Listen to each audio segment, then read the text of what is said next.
welcome to episode 17. We're going to paint Airfix's 109. I guess just a bit of a quick disclaimer, there are going to be some markings on this aircraft that people don't agree with. This isn't a political statement, it's just a bit of historical accuracy. I'm going to be doing the Airfix 109 as the Canberra, or the Australian War Memorial 109, which is the only one still in original paint. It's in pretty rough condition, so I'm not sure at this stage whether I'm actually going to do it as is now or at capture or somewhere in between. But it's a really interesting subject. It's a 109G-5, slightly different variant from the Airfix kit, but it'll do. And as you can see from these photos, it's in interesting condition. The camo scheme is quite worn. It's a rebuilt aircraft, so it makes a great subject. So let's get stuck in. First up, as always, I like to give the model a quick wipe down with some thinners, some isopropyl alcohol, or in this case I'm using AK Real Colour thinners. It just removes any fingerprints and grease and grime and boogers and dust or whatever off the model and just helps with paint adhesion. I find this is a really good first step in the process to painting, and then obviously from that point on I don't touch the model with my bare hands. Even though I wash my hands all the time, it still can be a bit greasy on the model, so don't want that to affect paint adhesion at all. Given the real estate and surface area of this model, I'd like to do some pre-shading or some pre-mottling, if you like. And this really just introduces some depth and some randomness to the paint job. So saves having great expanses of grey plastic to paint over. And this is just using a stencil, like a mottling stencil. And I've gone over this with some black and some white paint, just to introduce some randomness under that colour. The first step in the actual paint process, I'm going to use some reverse masking. This kind of sounds more intricate than it is, but what I'm doing is I want to do the markings. I want to mask and paint the markings instead of using decals, but I kind of need to do this in a way that preserves the ability, if you like, to do some paint chipping. So first up is to apply some white paint down, which will be the white wing walk markings, the dashed lines here, which I'm applying a sort of a marker line. And then I've cut a whole bunch of tiny little dots out of some Gun's orange high-tack tape, and this is a really lengthy process, and I'm applying each individual dash, each individual dotted line, if you like, which is really tedious. But the purple tape effectively works as a ruler, and then it's just a matter of applying a million little white rectangles. Takes ages, but it's worth it because this is actually paint, not on a decal, and it's actually only on one wing, which is cool. Save me a bit of time. And then you pull off the purple tape, and you've got your dashed line. I've made some mask decals, made some masks using a silhouette cutter. Pretty hard to see here, but they're masks for all the decals, and I'm using just some sticky tape to act as transfer tape. And so what this does is this keeps the masks all as one piece. So you see I've applied that sticky tape over the top of the mask. See, it's just stuck to the backing there. So I'll just press it down a bit more. And this really just helps keep all the markings in one piece and helps them be correctly positioned on the model. So there you go. So use clear tape because that way you can actually see where you're applying the mask. Make sure you get it lined up. And the actual masking material I'm using is Oramask 810, which is really very forgiving, nice and sticky, but doesn't pull up paint. And especially because I've washed the model as well, so it doesn't pull up any of that white paint. So I want the white crosses to be there, and then it's simply a matter of peeling off the transfer tape to begin with, which just is sticky tape. So that's pretty simple stuff. Carefully peel that up. It's just pulled the thing up there. Wish I could get it in focus, hey. Alright, so peel the tape off, and then just make sure it's nice and stuck to the model. And then it's just a matter of peeling the body of the mask off, if you like, and that leaves the marking that you want to remain white on the model. And then you're ready to apply your camouflage pattern over the top of it. And then later on you can peel the masks off and reveal your crosses. Alright, next up is to start, some layering of the paint, and I want to make the wing roots chipped and worn back to bare metal, which is in line with photos of the real aircraft. So I start off with a good undercoat of Tamiya LP11, which is their aluminium colour, whatever it is, steel, aluminium, and it's, oh man, it's such a nice paint to apply to a Model 2. It goes on so buttery smooth. And really, again, this is applied straight over the mottled surface. There's going to be no mottling showing through. I want this to be a really solid coat of metal. And I want just the wing part, so not the wing root fairing there, which I've left, you see I've masked that off. I want just the wing part to be in bare metal, or to have the metal finish, because on this aircraft anyway, the wing root panels are actually plywood mostly. So we get to mask some more areas of the model off. As you can see, there's a lot of masking tape on this model, and look, this seems to be the way with these aircraft. Lots of masking just to get the intricate sort of paint layers right. A lot of this is sort of pre-work, if you like, before we can even get to the camouflage. But it's worth it. It's worth putting in the effort to sort of muck around with all this masking. It seems to be 109s I spend a lot of time masking up. So here I'm actually masking off the areas that I'm going to paint either like a plywood type colour, and that's that wing root fairing, or most of that wing root fairing. So the purple tape is it is ammo low tack tape. See, I've just painted on a sort of I think it was MRP ochre wood colour, and that's going to be the plywood undercoat, if you like, the chipped area of the wing root. So you peel that off, and we can chip the camouflage colour eventually back to that wooden colour. And I just masked up some more to paint the rear section of the wing root join in metal colour. So much masking, so look, apologise in advance. How to mask a model. Lots and lots and lots of MRP colours I'll be using in this model. There's so many, and there'll be more the further we get into it. So look, I've done some more masking, and this is the model at this point has received a coat of what is it? Hairspray. That's the word I'm looking for. Hairspray. Over which I'm actually applying some RLM-76. So the chipping on this wing root panel has RLM-76 chips, so that's underside blue, if you like, and then it's also got RLM-83 or RLM-80, so it's a dark green colour. So, but this is I guess the first coat, if you like. So there's layers of hairspray which I'll be chipping through, and this is I guess the second layer after the wood is this RLM-76 colour. It seems a bit much, but this is sort of what we're trying to achieve. So while the hairspray is drying, you can see it's mottled the surface a bit, the hairspray, but that's all right. I'm just going to paint in some RLM-78 from this nose section of the aircraft as well. And I'm sort of jumping all over the place, but I'm trying to get as much done while paint dries in other areas. So this RLM-78 was it's obviously off a different aircraft, so it's a great opportunity to bring some extra colour and something different into the subject. And it's a really pleasing blue as well. And this just gets painted over the nose. Alright, so back to the Grunblau, or the underside colour. This is the late war variant.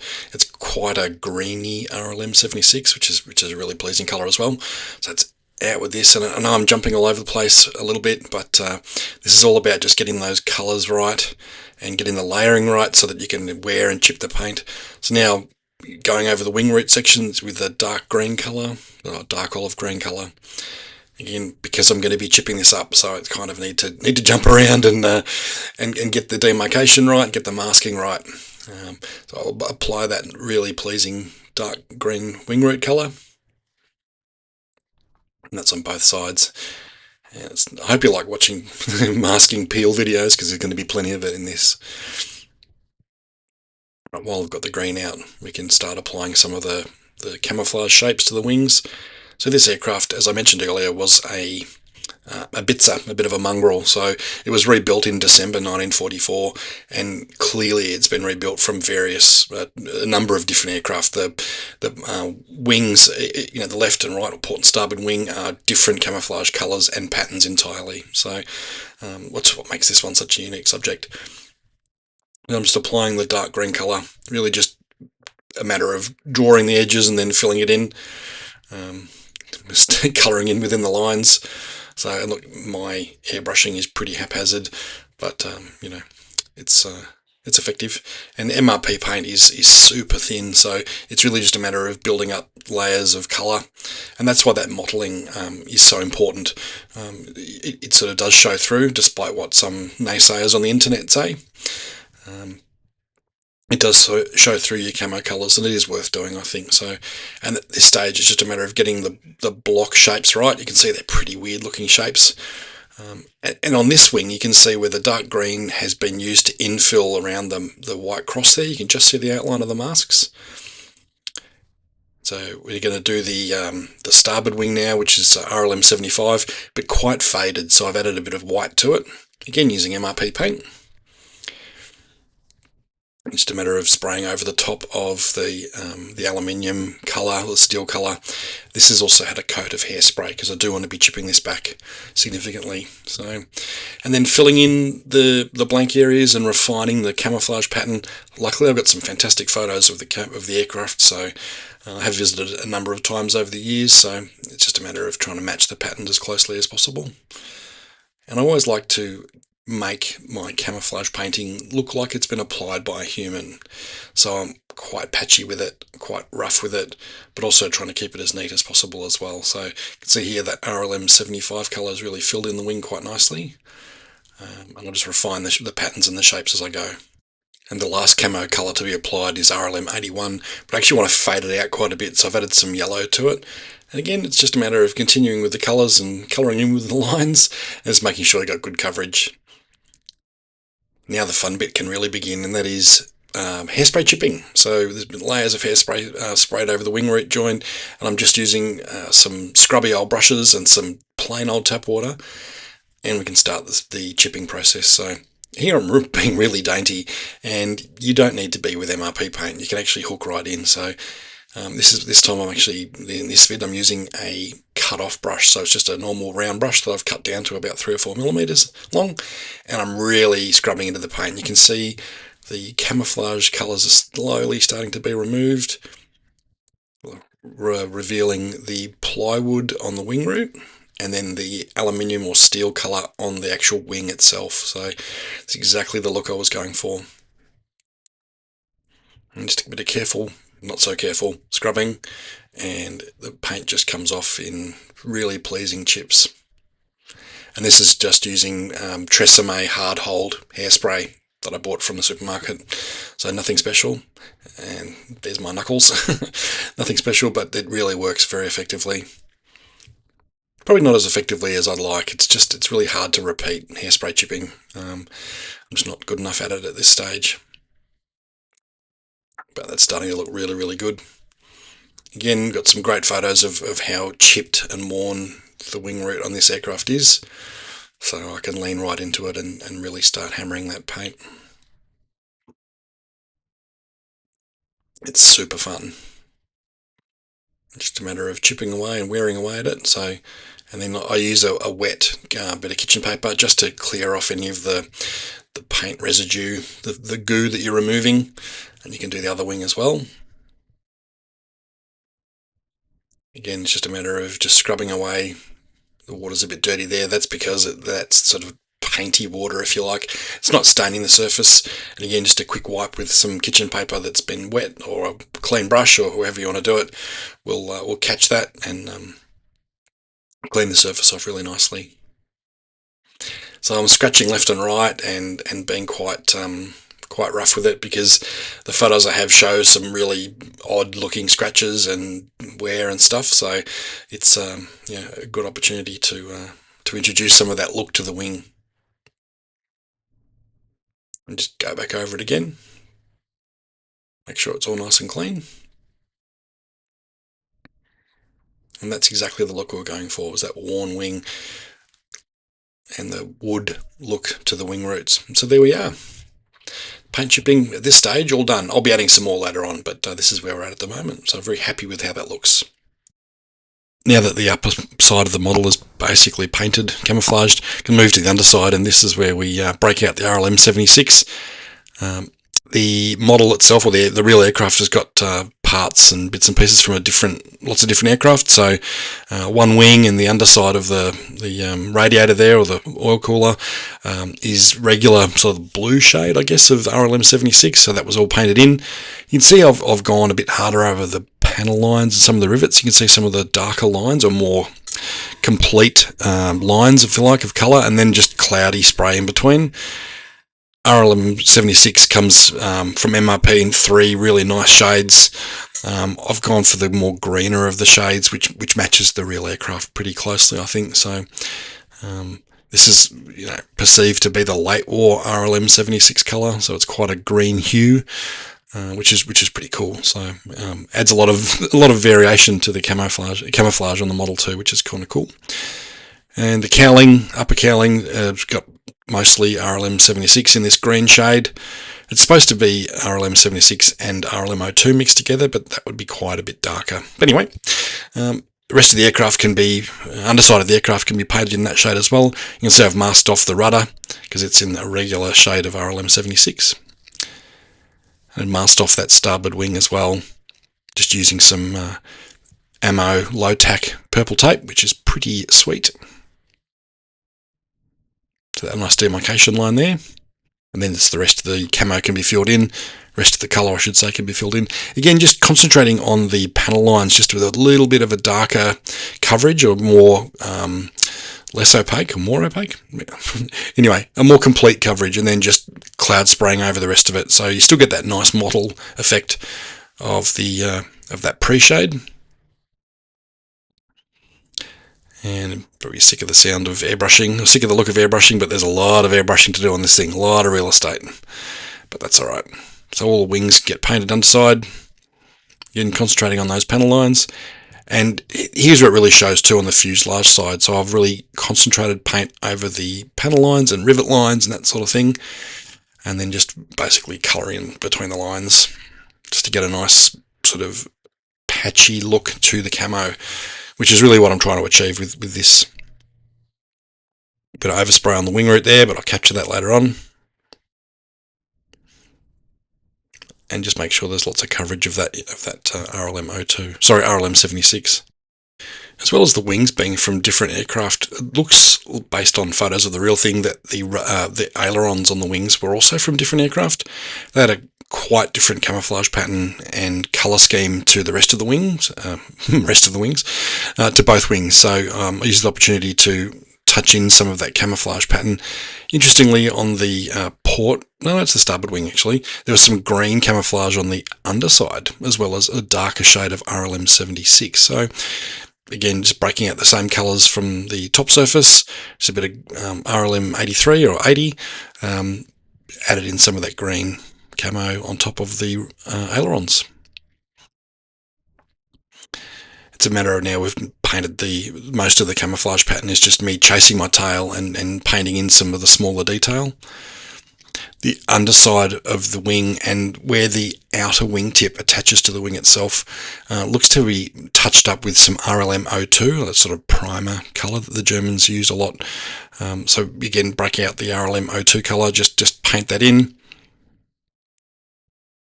And really, it's just about getting the details right with this now. And one of the radiators, oil coolers, no, these are radiators, aren't they? One of the radiators also looked to have been painted in RLM-02 as well. So using, again, the ammo low-tack tape, just mask that off, and quickly paint in the radiator cover. While the RLM-02 is in the airbrush, I'll paint the main gear. It was a bit of a pain the way that Airfix did this. They sort of make you glue the main gear in pretty early on, but just a bit of kitchen paper and then some more low-tack masking tape just to make sure you don't paint over what you've already neatly painted. Really, it's pretty simple, but it's just more masking. That's all I've done on this model so far, is so much masking. But look, a little bit of care when doing this really pays dividends, so you don't get too much overspray anywhere. And then you get some more peeling. Only happy when I'm peeling tape. And while we're at it, we might as well pull the masking out of the main gear bay, just the foam, and that looks terrific. They look really great in there. Some more touch-up paint was added to where the main wing upper section joins to the wingtip. This was done again with more RLM-02, and this is reflected on the real aircraft as well. So it does feel like I'm chasing my tail a little bit here with all these little touch-up panels, but it's really important to capture as much detail as you can with this paint while we're spraying the camo. Again, with the ailerons, they were picked out in slightly different colours to match photos of the real thing. It does seem like a lot of work, but it really is worth it to capture that sort of that patchwork quilt effect of this model. So again, some more shades of RLM-75, which is grey violet. So you can see there it doesn't match the rest of the brown violet wing, so the aileron really has got to be from another aircraft. So, but yeah, it looks pretty cool, I reckon. Again, out with the darker green colour, just covering over the RLM-78 on the nose, and also doing some splodges, some mottling on the fuselage side. There's enough photos I've taken of this aircraft over the years at the Canberra Australian War Memorial. I was able to match those pretty closely. We can move on to applying the camo to the upper fuselage as well. Again, it looks squiggly and scruffly, but I actually really want it to look like it's been applied by a human. So, and given that I am a human, I figured why not. So, yep, just a matter of getting the pattern roughly right and then filling the colour in. And MRP paint being so thin, you do need to build up the opacity. So yeah, it's pretty great, and it does give that look like it was airbrushed or sprayed on by a human. So more green over the weird blue colour on the nose cowling, I should say, nose cowling. This will all be scuffed back sanded back at some point. And then more splodgies on the fuselage side. It's pretty random in nature, these splotches, but it's good to try and match them as closely as possible. It's sort of tricky to find that random nature, but also match the photos of the real thing as close as you can, but that's okay. More splodges in the back. There seem to be some quite dark splodges around the that hole in the fuselage side, and that hole is actually for the ground crew to manoeuvre the aircraft. They put a bar through there. And then on the starboard wing, there was some really weird, I don't know what the word is to describe it. It's a spray pattern. There you go. And I sort of turn the airbrush and spray it almost right angles to the wing to try and get that sort of weird pattern. So it is quite different from the rest of the wing. So I've tried to capture that there. It does look a bit strange. Some more green on the tail. Again, some splodges, and I've masked off that rudder section just to not carry the splodges over, because it was obviously from a different aircraft or from a different factory at least, because the camo was quite a bit different. So much masking. And then on the actual engine cowling cover, some more of the dark green both sides. And I'm just building that opacity up, so making it look a bit squiggly and a bit sort of patchy. I don't want it to be too blocky in colour or blocky in coverage. And if I can get this, here we go, more splodges. It'd be good to get it in frame, right? It's a nice close-up. You can see the beautiful rivet detail that Airfix have managed to incorporate. And it's really, once you start painting, you sort of do get, it is highlighted how much detail they've put into the model. It's pretty great. Once all the dark green camo sections have been completed, it's time to break out the brown violet. Again, this is a MRP colour. This is quite a brown shade too, which is good. It kind of matches what the real aircraft is. This was just coloured in on the sections of the fuselage that required it, and here the engine cowling panel, if you like, has quite a decent brown violet section. Fuselage top has a section as well, just above where the cross is on the side. So this is the same way as I did the green, just draw the outline and then fill it in. Quite a squiggly sort of pattern, just to make sure that it doesn't look too neat, but also doesn't look too scruffy as well, if you find that nice middle ground. I really wanted to add some fade into this colour as well, because I would imagine it would fade out pretty quickly. Again, I haven't quite worked out when I'm going to show this model, if it's post-war or now, current. So I still want to add some fade to it. So I added some desert pink to the RLM-81, and just added a slight bit of fade and a bit of variation to that colour as well. It's just a matter of colouring inside the panels even tighter. You know, I haven't changed airbrushes. I'm still using my water. I haven't reached for something that can spray a finer pattern. Probably not really required given the size of this this model. Just spray it over the top of the brown. And this aircraft has a weird zigzag pattern over the top of some of the RLM-76 on the fuselage side. So again, using some previously used masking tape sections, just masked off an area that I wanted to remain clean and mixed up a slightly different shade of RLM-76. Just airbrush that straight over the top to get that sort of zigzag look. To try and pick the right spot on the fuselage to get this, because I haven't obviously applied any of the markings as yet. That's going to come shortly. And just make sure we get that sort of bluish, more blue colour RLM-76 shade. A bit difficult to see in this light, but once we pull the masks off, you'll be able to see that it's quite a different shade. So, and this shade's not a bad colour to touch up, just to add some colour variation as well. So I've sprayed around the model a little bit too. And just, there we go, and then we pull the masks off, or we're not going to pull the masks off. There we go. And you can see that slight zigzag of colour. Now we come to the fun part, adding some markings. So Airfix provides some beautiful Cartograph decals, which are beautifully thin and lovely and in register, but I thought, given the size of this model, it's quite simple to make some masks. So I thought, well, I'll start with the real simple stuff, the crosses on the fuselage side and the wings. And you've already seen me apply the wing stencils. It's just a matter of getting the masks, putting them on the model, and then just breaking out the black and the white and filling in, colouring inside the blanks. It's pretty simple stuff. Again, using MRP colours for the black and the white. So the wing underside markings are a little bit different. They've got obviously the black cross, but then there's a big white section as well in the middle. So these are a little bit trickier, but really along the same lines, just using vinyl masks and the silhouette cutter. I will actually do a future video on creating your own masks. It's dead easy to do and really satisfying. Beats decals any day of the week. So look for that in a future video, but in this case it's just a matter of applying the mask in the right spot, which is pretty easy with this vinyl stuff because it is see-through, and then just spraying the markings over. So now I'm painting in the white section. So I've masked over that black cross in the centre from the first round, and it's just a matter of just colouring in the lines. It's pretty simple stuff. And just making sure that you do get proper coverage over the darker areas of camo if you do airbrush over the camo section. But yeah, this is really good fun. Almost as satisfying as peeling the masks off themselves. So lots of white. It takes a few coats of white to cover over, and we do the same thing on the underside. So just make sure we've got lots of coverage for the black and the white crosses, some sections of the crosses, I should say. That's heaps. And then you get the satisfying peel.